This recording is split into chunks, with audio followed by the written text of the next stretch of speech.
శాసనసభాపక్ష ఉపనాయకులు శ్రీ హరీష్ రావు గారు నిన్న ఈ రాష్ట్ర ప్రభుత్వంలో నెంబర్ 2గా ఉన్న ఒక మంత్రి గారి స్కామ్ను ఆయన కుటుంబానికి సంబంధించిన కంపెనీ ఎంత దారుణంగా నిబంధనలను ఉల్లంఘించి అక్రమ మైనింగ్కు పాల్పడ్డ విషయాన్ని ఆధారాలతో సహా, అది కూడా ప్రభుత్వమే ఇచ్చిన డాక్యుమెంట్లతో సహా బయటపెట్టేసరికి ముఖ్యమంత్రి గారు ప్రభుత్వం ఒక్కసారిగా బిత్తరపోయింది, ఒక్కసారిగా కలవరపడ్డది. మేము అడిగిందేంది, అక్రమ మైనింగ్కు పాల్పడ్డ ఇతర సంస్థల మీద ఏ చర్యలైతే తీసుకున్నారో, ఎట్లా వారిని చట్ట ప్రకారం జైలుకు పంపారో, మరి రాఘవ కన్స్ట్రక్షన్స్ విషయంలో ఎందుకు అట్లా చేయడం లేదు, ఏ కారణం చేత మంత్రి గారి కంపెనీ కాబట్టా లేకపోతే ఇందులో ముఖ్యమంత్రి వాటా ఉన్నది కాబట్టా ఏ కారణం చేత మీరు యాక్షన్ తీసుకోవట్లేదు అని చెప్పి ఆధారాలతో సహా మొత్తం వాస్తవాలని మా శాసనసభాపక్ష ఉపనాయకుడు హరీష్ రావు గారు బయటపెడితే నిన్న ముఖ్యమంత్రి గారు వచ్చి 2 విషయాలు ఒప్పుకున్నారు. ఒకటి, అక్రమం జరిగింది వాస్తవం అని ముఖ్యమంత్రి గారే స్వయంగా ఒప్పుకున్నారు. కానీ దీన్ని బయటపెట్టింది మీరు కాదు, మా ప్రభుత్వమే బయటపెట్టింది అని చెప్పి మళ్ళీ ఎదురుదాడికి దిగినారు. ఇంకొక మాట కూడా ఒప్పుకున్నాడు ఆయన, అక్రమాలు జరిగింది వాస్తవమే, కానీ రాఘవ కన్స్ట్రక్షన్స్ పొంగులేటి శ్రీనివాసరెడ్డి గారి దూర బంధువులదంట. మరి భార్య, కొడుకు, తమ్ముడు దూరపు బంధువులు అని చెప్పి రాష్ట్రంలో ఎవరికి తెలియదు, ఒక ముఖ్యమంత్రి గారికే ఇట్లాంటివన్నీ కూడా కొత్త కొత్త విషయాలు ఆయనే కనిపెడతా ఉంటాడు. ఆయనకు చాలా విషయాలు తెలుసు, అందమైన విషయాలు. తెలంగాణ రాష్ట్రానికి మొత్తం భారతదేశంలోనే సముద్ర తీరం లేని ఒకే ఒక్క రాష్ట్రం తెలంగాణ అని చెప్తాడు. 19 రాష్ట్రాలకు సముద్ర తీరం లేదన్న విషయం బడిపోయే చిన్నపిల్లగాన్ని అడిగినా చెప్తాడు. నిన్న ముఖ్యమంత్రి గారు చెప్పిన మాట ఎంత హాస్యాస్పదంగా ఉందంటే, సొంత భార్య, తన కొడుకు, తన తమ్ముడు, తన మరదలు, నిన్న మొన్నటిదాకా ఈయనే చైర్మన్ ఈ కంపెనీకి, 2020-22 దాకా ఈయనే చైర్మన్ ఈ మంత్రి గారు. వాళ్ళ ముఖ్యమంత్రి గారు నిన్న వచ్చి ఎదురుదాడి చేస్తుంటే మాకు అర్థమైంది ఒకటే, రాఘవ కన్స్ట్రక్షన్స్ మీద ఎందుకింత ప్రేమ ముఖ్యమంత్రి గారికి అని చెప్పి మేమందరం కూడా నిన్నంతా అధ్యయనం చేసినాం. వాస్తవం ఏంది అంటే, ముఖ్యమంత్రి గారికి కూడా ఈ పాపంలో వాటా ఉంది. కొడంగల్ లిఫ్ట్ ఇరిగేషన్ ప్రాజెక్టులో పొంగులేటి శ్రీనివాసరెడ్డి గారి కంపెనీ కట్టబెట్టిందే ముఖ్యమంత్రి గారు. అట్లాగే ఇవాళ ఈ రాష్ట్రంలో 1 కోటి ఎకరాలు నిషేధిత జాబితాలో పెట్టి భూదందాలు, ల్యాండ్ స్కామ్లు ఇవన్నీ చేస్తున్న దానిలో ముఖ్యమంత్రి గారు, ఆయన అనుయాయులు, ఆయన చుట్టూ ఉండే దండుపాలెం బ్యాచ్ వాళ్ళ పాత్ర కూడా ఉంది. కాబట్టే పొంగులేటి శ్రీనివాసరెడ్డిని వెనకేసుకొచ్చి వాళ్ళ సభాసంగం వేయకుండా మరి ఇష్టం వచ్చినట్టు ఎదురుదాడి చేసే ప్రయత్నం ముఖ్యమంత్రి చేస్తా ఉన్నాడు. 2.5 ఏళ్లుగా ఎదురుదాడి తప్ప, 2.5 ఏళ్లుగా పనికిమాలిన కమిషన్లు, పనికిమాలిన కేసులు తప్ప ప్రజలకు పనికొచ్చే ఒక్క పని చేసిండా ఈ ముఖ్యమంత్రి? ఆలోచించమని చెప్పి నేను కోరుతా ఉన్నా. మరి ఇవాళ మా డిమాండ్ ఒకటే, స్పష్టంగా అడుగుతా ఉన్నా మీ ముఖ్యమంత్రిని, ఈ ప్రభుత్వాన్ని, తప్పు చేయకపోతే భయం ఎందుకు? మీ మంత్రి గారు తప్పు చేయకపోతే, మీ మంత్రి గారి కుటుంబానికి సంబంధించిన సంస్థ మేము ఏదైతే ఆధారాలతో సహా బయటపెట్టామో అక్రమ మైనింగ్కు పాల్పడ్డారని ఎందుకు వారి మీద చర్యలు తీసుకోవట్లేదు? చట్ట ప్రకారం 2వ నోటీస్ ఇస్తే 1 సంవత్సరం జైలు శిక్ష పడాలా, మరి ఎందుకు మంత్రి గారి కుటుంబాన్ని కాపాడే ప్రయత్నం చేస్తున్నారు? నిన్న ఒక ఆయన మంత్రి గారు లేచి అంటాడు, ఇది కేవలం 4 లక్షల రూపాయల ముచ్చట అని చెప్తున్నాడు ఒక ఆయన, మైనింగ్ శాఖ మంత్రి. సిగ్గుపడాల మైనింగ్ మంత్రి గారు. మొన్న అధికారులు రేడ్ చేసినాడు, అధికారులు ఈ సంస్థ మీద ఆ రోజు విచారణకు పోయినాడు, ఒకరోజే దొరికింది 32 లక్షలు. ఒక రోజుకే 32 లక్షల మరి సామాను అక్కడ దొరికితే, ఎగ్గొట్టిన ప్రభుత్వానికి ఎగ్గొట్టిన ఫీజులు దొరికితే 2.5 ఏళ్లుగా ఏ రకంగా అన్యాయం జరుగుతున్నదో, ఏ రకంగా ప్రభుత్వ సొమ్మును, ప్రజల సొమ్మును మంత్రి గారి సంస్థ కొల్లగొడుతున్నదో మీరు అంచనా వేయవచ్చు. ఎన్ని వందల కోట్ల రూపాయల ప్రజాధనాన్ని మంత్రి గారి సంస్థ కొల్లగొడుతున్నదో ఒక అంచనా వేయవచ్చు.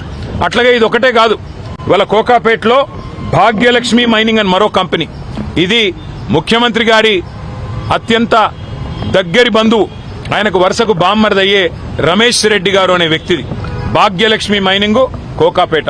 మేము ఇవాళ ఈ ప్రభుత్వాన్ని నేరుగా అడుగుతా ఉన్నాం. మీరు అంటా ఉన్నారు మైనింగ్ రెవెన్యూ పెంచాము అని.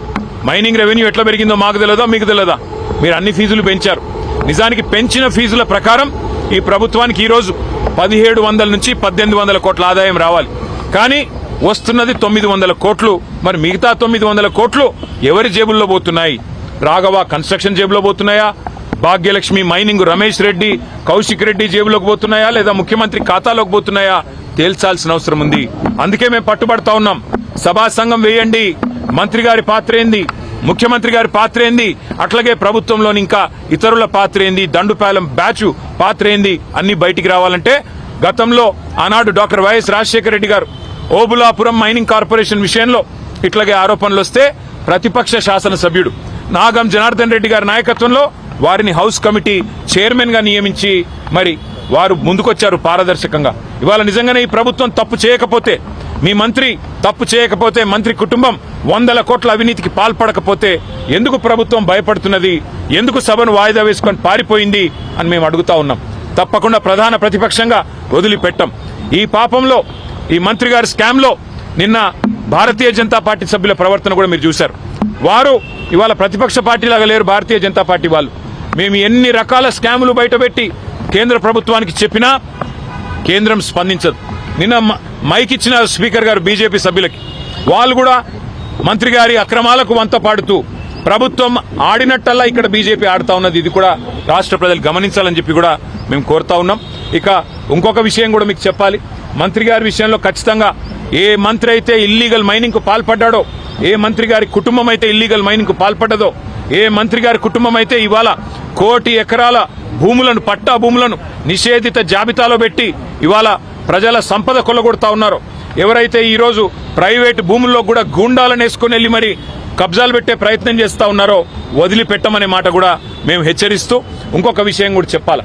నిన్న ముఖ్యమంత్రి గారు ఎల్ఎన్టీ మెట్రో విషయంలో, హైదరాబాద్ మెట్రో విషయంలో ఒక స్టేట్మెంట్, ఒక తీర్మానం అని పెట్టి ఏకపక్షంగా మా అభిప్రాయాలు తీసుకోకుండా ఏకగ్రీవ తీర్మానం అని చెప్పి ఆయన డప్ప ఆయనే కొట్టుకొని వెళ్ళిపోయినాడు. వాస్తవం ఏంది? నిన్న ఆ స్టేట్మెంట్ ఎంత తప్పుల తడకగా ఉన్నది. ఆ స్టేట్మెంట్ లో రాస్తారు 22,000 కోట్ల మెట్రోని మేము 15,000 కోట్లకే కొన్నాం, చాలా గొప్ప పని చేసినామని చెప్పి ముఖ్యమంత్రి గారు సిగ్గు లేకుండా అబద్దాలు చెప్తా ఉన్నారు. వాస్తవం ఏంది? 280 ఎకరాల ప్రభుత్వ భూమిని మెట్రోకి కేవలం ఆనాటి ప్రభుత్వం, రాజశేఖర రెడ్డి గారి ప్రభుత్వం లీజుకు మాత్రమే ఇచ్చింది.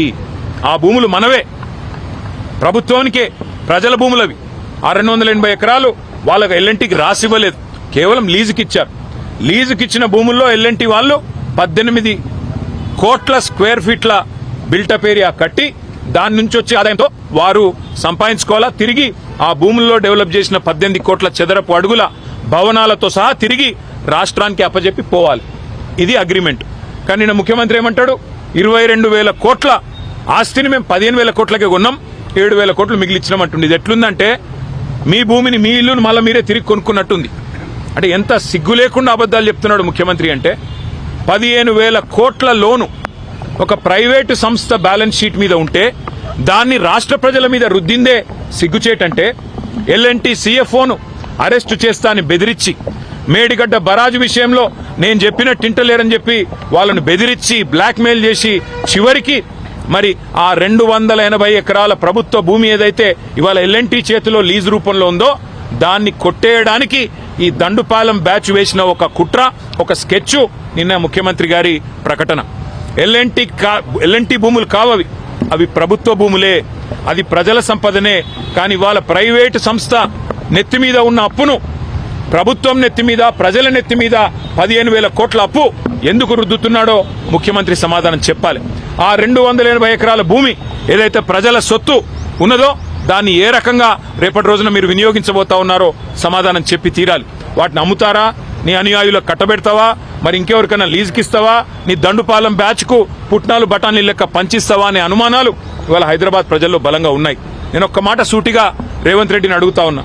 కేంద్ర ప్రభుత్వం ఒప్పుకోలేదు ఎల్ఎన్టీ చేతిలో ఉంటే, అందుకే ఎల్ఎన్టీని తీసుకోవాల్సి వచ్చింది అంటున్నావు. మరి ఇదే కేంద్ర ప్రభుత్వం, ఆనాడు కూడా ఇదే బీజేపీ ప్రభుత్వం ఉంది. మేము హైదరాబాద్ రాయదుర్గం నుండి ఎయిర్పోర్ట్ కు 32 కిలోమీటర్లు హైదరాబాద్ మెట్రోని పొడిగించాలని చెప్పి టెండర్ చేశాం. పూర్తిగా పనులు కూడా ప్రారంభించి శంకుస్థాపన కూడా చేసినాం. ఆ రోజు కేంద్ర ప్రభుత్వం ఏమీ అభ్యంతరం చెప్పలేదే. ఆ రోజు మున్సిపల్ మంత్రిగా నేనే ఉన్నా. మరి మాకు చెప్పిన అభ్యంతరం నీకెందుకు చెప్తున్నది? ఏమైనా కాయిదాలు ఉన్నాయా? ఎల్ఎన్టీ ఒప్పుకోకపోతే మేము ఫండింగ్ చేయమనే కాయిదాలు ఉన్నాయా? ఇవన్నీ ముఖ్యమంత్రి గారు బుట్టించిన కాకమ్మ కబుర్లు. ముఖ్యమంత్రి చెప్తున్న కాకమ్మ కబుర్లు. ఆ రోజు హైదరాబాద్ ఎయిర్పోర్ట్ మెట్రోకి మేము కూడా ఆనాడు ఎల్ఎన్టీ చేతిలో ఉన్న రాయదుర్గం నుంచి ఎయిర్పోర్ట్కి ప్రతిపాదించాం. మీరు రాగానే దాన్ని రద్దు చేసినారు. మరి ఆ రోజు కేంద్ర ప్రభుత్వం అభ్యంతరం చెప్పకపోతే ఈ రోజు ఎందుకు చెప్తుంది? ఇదంతా ముఖ్యమంత్రి గారు అల్లిన ఒక కాకమ్మ కథ. ఖచ్చితంగా 280 ఎకరాలు కొట్టేయడానికి వేసిన ఒక స్కెచ్. ఈ భూదందాకు భూమాఫియాకి ముఖ్యమంత్రి గారే దండుపాలెం ముఠాకు నాయకుడిగా మారి ఇవాళ ఎల్ఎన్టీ CFOను జైల్లో ఇస్తాను బెదిరించి మేడిగడ్డ బరాజ్ విషయంలో కూడా ఆయన చెప్పినట్టు ఇంటలేరనే ఒక కోపంతో చివరికి వాళ్ళ మెడ మీద కత్తిపెట్టి ఆ 280 ఎకరాలను లాక్కునే కుట్ర తప్ప ఇంకొకటి కానే కాదు. ఇందులో హైదరాబాద్ ప్రజల ప్రయోజనాలు లేవు, మెట్రో ప్రయోజనాలు లేవు. 22,000 కోట్ల ఆస్తి అది ఎన్నటికైనా హైదరాబాద్ ప్రజల ఆస్తి, తెలంగాణ ప్రజల ఆస్తి. దాన్ని తిరిగి మనమే కొనుక్కోవడం ఏదైతే ఉందో ఇది ఉల్టా మన భూమికి, మన హక్కుకి, మన ప్రాపర్టీకి మనమే పైసలు పెట్టి తిరిగి కొనుక్కోవడం ఏదైతే ఉందో ఇది ఖచ్చితంగా పెద్ద కుంభకోణం తప్ప మరొకటి కానే కాదు. నిజంగానే ఈ విషయంలో చిత్తశుద్ధి ఉంటే ఒక సిట్టింగ్ హైకోర్టు జడ్జితో వెంటనే విచారణకు ఆదేశించాలని చెప్పి కూడా మా పార్టీ తరఫున మేము ప్రభుత్వాన్ని డిమాండ్ చేస్తా ఉన్నాం. ఇవాళ మంత్రి గారిని బర్తరఫ్ చేయాలి అనే డిమాండ్తో మేము హౌస్లో కూడా పోతా ఉన్నాం. ప్రభుత్వం వినకపోతే గవర్నర్ గారిని కలుస్తాం. కలిసి గవర్నర్ గారిని కూడా కోరుతాం ఈ మంత్రి గారిని వెంటనే బర్తరఫ్ చేయాలని. ప్రభుత్వం దిగి వస్తుందా రాదా చూడాలి. మరి లేని పక్షంలో తప్పకుండా క్షేత్రానికి కూడా పోయి ఈ సమస్యను ప్రజల దృష్టికి కూడా విస్తృతంగా తీసుకొని పోతామని చెప్పి కూడా మీకు తెలియజేస్తా ఉన్నాం. Thank you. We welcome all enquiries. 2.5 ఏళ్ళుగా చేసిందేం లేదు ఎంక్వైరీలు తప్ప. ఎన్ని చేసుకుంటాడో చేసుకోమనండి.